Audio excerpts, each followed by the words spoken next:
Hi everyone, my name is Caitlin Malone and welcome back. So we all know the name of Gabby Petito, but do you know the name Robert Lowry or Sara Bayard? How about Lauren Cho? Maybe you've heard of Emily Ferlazzo, Josue Calderon, Miya Marcano. These are all people whose bodies were discovered across the US during the last month or so while everyone was searching for Gabby Petito and Brian Laundrie, and whose names I haven't heard spoken of much. That's 6 people. And counting. And I'm sure there are many more names of people who are being discovered every single day. But in today's video, I'm going to dive a little deeper into the stories of these individuals whose names and stories I haven't heard as highlighted as others. And a lot of people have been asking, how have so many bodies been discovered recently? And I've seen a few different reasons that this has been discussed around. I've seen it mentioned that it's due to higher police presences in certain areas where Gabby and Brian were being looked for. And I've also seen it's because more tips have been going in due to Gabby's case. Nonetheless, these missing people's bodies were discovered, and whether that was because of Gabby's case or not, they were discovered, and I think that their story should be told. But it really makes you wonder, how many bodies are just out there waiting to be discovered? Could more missing people be found if everyone's case was taken as seriously as Gabby's? That's definitely a discussion we should have down in the comment section, so let's go have it now. Let's get into the stories of the individuals found recently. So I'm gonna start off with the case of Emily Ferlazzo because I originally seen it on TikTok, and it's the case that really got me looking into the other bodies that were found recently. Emily's case is eerily similar to Gabby's in some ways, which I think is why it sticks out to some people. On October 19th of this year, 41-year-old Josue Ferlazzo confessed to police that he had murdered his 22-year-old wife. Joseph and Emily had gotten married during the pandemic, and they decided to convert a bus to live in, which was normally parked on Emily's parents' property in Northfield, New Hampshire. But on October 15th, the couple decided to take their converted van and drive it to Bolton, Vermont. And this was to celebrate their first wedding anniversary with a scenic camping trip. Joseph's sister and her boyfriend also had an Airbnb rented nearby this spot that they were going to be camping. Yet despite this being a trip to celebrate their anniversary, which should have been a very happy and fun trip, on Monday, October 18th, Joseph showed back up in New Hampshire at Emily's parents' house without Emily, which honestly is just very bold of him. So obviously Emily's parents are going to ask where the hell their daughter is. And you want to know what Joseph's excuse for her absence was? He told them that him and Emily had gotten into an argument in a parking lot 2 days prior on the Saturday. When she tried to leave, he decided to restrain her, and then she proceeded to kick him in the family jewels. Which right there, if my daughter's husband had come to me and told me that she had tried to leave and he had physically restrained her, an adult woman, no. That is a big red flag right there. But nonetheless, he told her parents about this altercation and said that after that happened, he decided he was going to go to the store, and then Emily decided she was going to take an Uber back to New Hampshire, which was about a 2-hour drive. He said that's the last he heard of her and that he expected her to be at her parents' home when he showed back up. But of course she wasn't, and he knew why she wasn't there. Thankfully, Emily's parents reported her missing pretty immediately and let the police know about 3 to 4 other incidents concerning domestic violence between the couple. It was reported that Emily had been seen with bruises and scratches following a physical altercation with her husband, which she had told her mother about. But things are about to get stranger. While Emily's parents are reporting her missing, Joseph decides to drive his red Jeep Wrangler back to Vermont. And then just after midnight on October 19th, a man named Spencer Lemons, which I don't know if this is his real name or if it's just like an alias for this story, but I don't think his name is actually Spencer Lemons, but it could be. But either way, a man named Spencer Lemons, that's what we're going with, called 911 to report that Joseph had confessed to him that he had killed his wife, explaining that he had given Joseph a ride home, which I don't understand because he had his red Jeep Wrangler. I don't know how he ended up in the car with Spencer Lemons. Somehow it happened, I'm not too sure. Either way, he ended up getting a ride from this man, Spencer Lemons, back to his camper, which was parked in St. Albans, Vermont. And this was about an hour away from the town of Bolton, where Emily and Joseph had gone for their anniversary. But as Spencer Lemons and Joseph pulled up to where the bus was parked, they realized that there was state troopers standing around the bus, which made Spencer question to Joseph what was going on. Why were there state troopers around his bus? And so in an affidavit given by Lemons, Joseph had told him it was because Emily was inside and that she was not alive. When he asked Joseph if he had killed her, Joseph confessed, simply saying yes. At this point, Spencer Lemons kicked Joseph out of his vehicle and decided to call the cops, which is where this 911 call comes from, which honestly I think was the best decision in that situation. Like, get the fuck out of my vehicle. Like, I don't know why he thought just confessing this to his friend, I'm assuming it is, would have went down well. But thankfully Spencer Levens was not a bad person and immediately called the police. Either way, the police later arrested Joseph at a nearby gas station. So what actually happened? According to Joseph, as soon as him and Emily arrived in Bolton, Vermont, they started arguing. They had spent some time hanging out at his sister and boyfriend's Airbnb that I mentioned earlier before returning to their bus. And this is where the fighting started again. He claims that Emily punched and kicked him in the arm and groin, just like he had told her parents earlier that day. But he did fail to mention the part that when Emily had calmed down and decided to lay down in the bed, he had decided to grab a handgun from a cabinet, jumped on top of her, and fired 2 bullets into her head. After that, he panicked, grabbed a garbage bag, and wrapped it around her head to collect the blood. And he did all this before moving her to the bathroom of the bus. He then left his dead wife in the bathroom, who he had just murdered, and decided to go to breakfast that next morning with his sister and her boyfriend. After breakfast, he decided to move the camper to his friend's house, and that is where he just started to dismember Emily. He admitted to police to cutting off her hands, feet, legs, and head using a handsaw. He then left the body parts in garbage bags inside the camper, which I just don't understand this whole, like, he dismembered her at his friend's house. Like, insane. But police would later discover 8 bags containing Emily's body. It still ended up like this, even though other people knew about it. It's just absolutely heartbreaking. Next, we're gonna go on to the case of Sara Bayard. There is not much information on Sara's case so far, but 55-year-old Sara Bayard is a woman who was last seen on June 28th at a gas station in Parker, Colorado. She was, however, reported missing on July 4th of this year. So as I just said, there's not much information on her disappearance, and all we know is that on Saturday, October 9th, so again this month, the Douglas County Search and Rescue Team found her body off Highway 82, and this was in North Pinery Parkway in El Paso County, Colorado. And I've seen it mentioned in some articles that it is suspicious that Sara Bayard's disappearance kind of coincides with Gabby and Brian's case. So it was discovered that the same day Sara was reported missing, Gabby and Brian were at Monument Rocks in Colorado, and they posted Instagram photos there. Could it be something? Maybe so, but it also possibly could not. Could just be a weird coincidence. But it is strange that Sara went missing the same time that Gabby and Brian were in Colorado. And I know there's a lot of people thinking that maybe Brian is linked to a lot of other bodies. Could Sara's be one? Possible. I'm not gonna say that I don't want to jump into conspiracy theories and all this. I just do find it a little strange that she did go missing the same time that they were there in somewhat of a close proximity of the area. The next person I'm going to briefly talk about is the discovery of the body of Robert Lowry.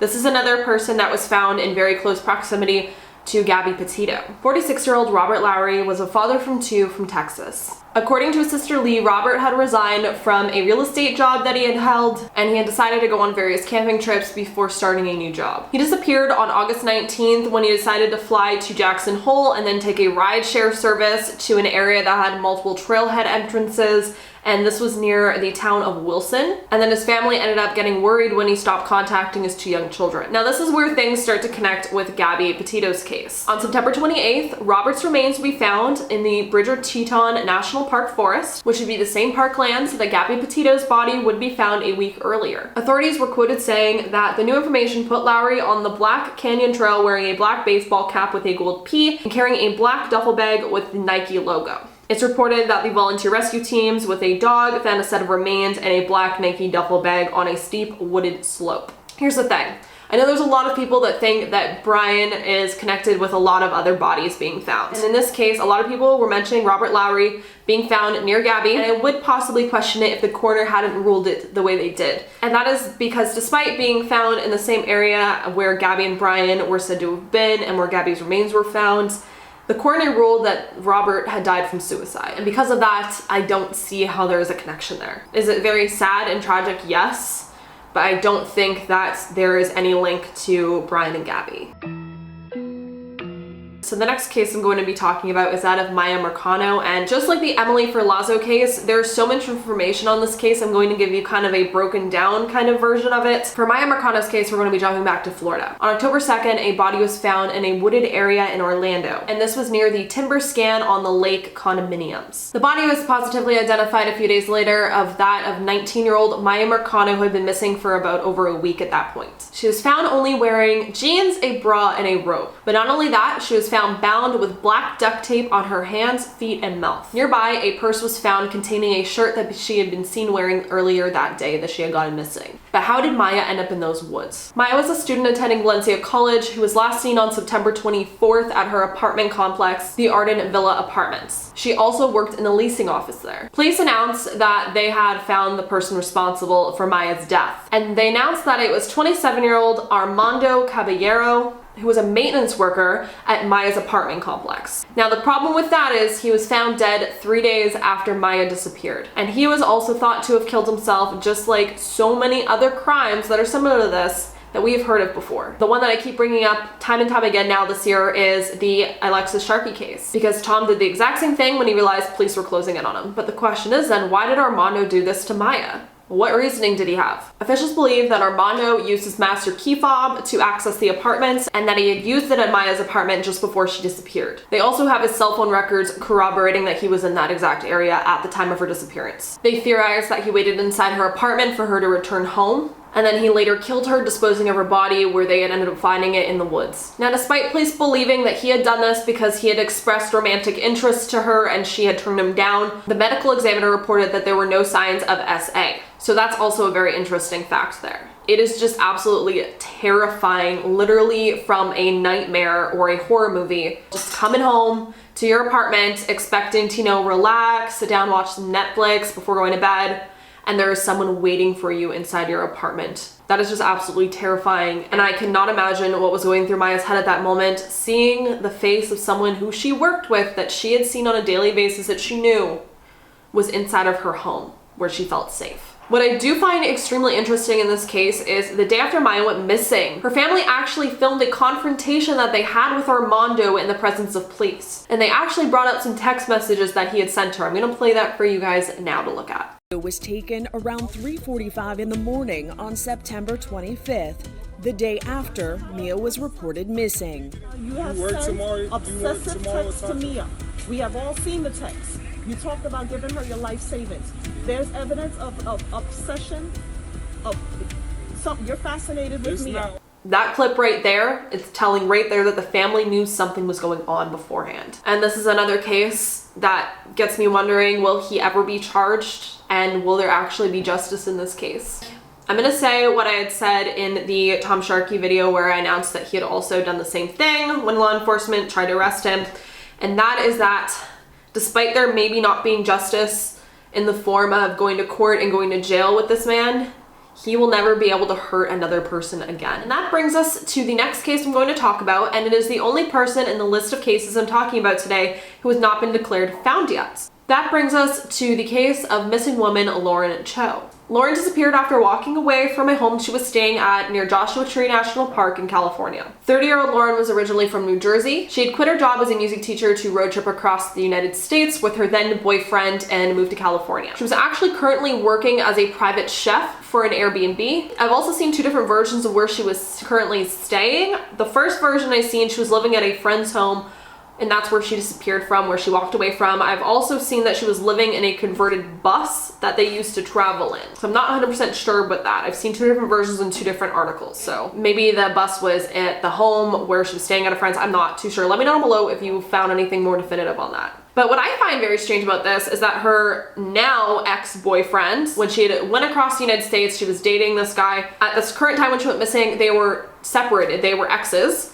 But strangely enough, this ex-boyfriend was also staying at the home. I don't know if they had like a mutual breakup or what, but like it's just very strange to me. What I also find strange is that this boyfriend has told police that Lauren had left on foot due to mental distress. But the weird thing is that she left with no food, no water, no cell phone.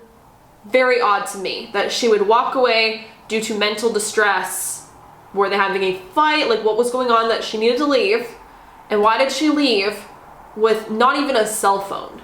I just feel that's very odd. Let me know if you have the same weird feeling about that. On top of that, this said ex was also the last person to have seen her. And he was quoted saying, there was a 10-minute window there and she evaporated. Again, very odd. He said that he and friends searched the desert and hills before calling law enforcement later that afternoon. And another article I seen, her ex-boyfriend also made this other quote saying, he later told the High Desert Star that he suspects she may have gotten into a vehicle with someone. This is giving me Alexis Sharkey vibes right there, just saying that. but possibly a person she'd previously been in contact with. Again, Alexa Sharkey vibes. Not accusing anyone, just giving me bad vibes. Another quote from Cody Orrell said, on Sunday she was going out to meet someone and wasn't saying who. I didn't pry into it then, but of course now I wish. Just very strange. This case is very strange to me. So here's why I'm talking about the story in this list of cases where bodies have been found. It has not been identified as of filming this video, but there are remains found, and remains would be found over the weekend of October 9th to 10th in the open desert of Yucca Valley, but law enforcement saying it's going to take weeks before they're identified. So there are remains found regarding this case in the same kind of area where Lauren was said to have walked out into the desert. This also gives me Maya Maletti vibes because she was also being searched for in the desert, where they're like, oh, maybe she went out into the desert to camp. Just really don't believe that she just went out without water, food, or a phone into the desert. Very strange, just so odd. I don't believe it. But yeah, Lauren's case is very strange, and I'm definitely going to be keeping up with it. And the last case I'm going to be mentioning is that of Josue Calderon. I'm not 100% sure I'm pronouncing that correctly. I'm pretty sure it's Josue. I think that's how the news reporter pronounced it. I may be butchering it. I'm sorry if I am. But 33-year-old father Josue Calderon, his body was found near a roadway in Blowing Rock, North Carolina, nearly 800 miles away from his home in Rhode Island. But this is another one of those cases where there is not much information, just like Sara Bayard's case right now. There's only a little bit of information on it. I'm gonna have the article linked down below that I've seen it on, but I've seen his name mentioned quite a few times now. I guess police still haven't figured out why he was there, why he was found there, what happened to him. It seems like his family's very confused why he was 800 miles away, because he didn't have a vehicle. So how did he get there is the question. And on top of that, he was found stabbed to death. But again, like I said, there isn't much more information on this case other than there was no vehicle that he had to get in there, and then he was stabbed to death. He was found on this roadway so far from his home. But it is said that investigators are still looking into his death. If you guys have any other information on that, let me know down below because I'm very interested in it. Same with the Sara Bayard case. There's just not much I can find online right now, but maybe there's some article hidden somewhere that I didn't find. But yeah, these are 6 cases of people whose bodies were found or have gone missing recently who haven't really seen mentioned much. And let me know down below if you like videos like this where I talk about smaller cases all kind of combined into one video. It's a bit of a longer video than doing like multiple shorter videos, because again, some of these cases there's not much information, so there's not much to talk about that I can make a full video on them. And let's discuss all of these cases down below. But yeah, all of these bodies being found has brought up a lot of conversation of how many bodies are just out there waiting to be discovered, and could people be found a lot faster or cases be solved a lot faster if more people are going out looking for these bodies. Let me know your opinion on all this below, and let's have a chat about it. And if you're not subscribed, please hit that subscribe button. I make weekly true crime videos, and I will see you guys in my next video.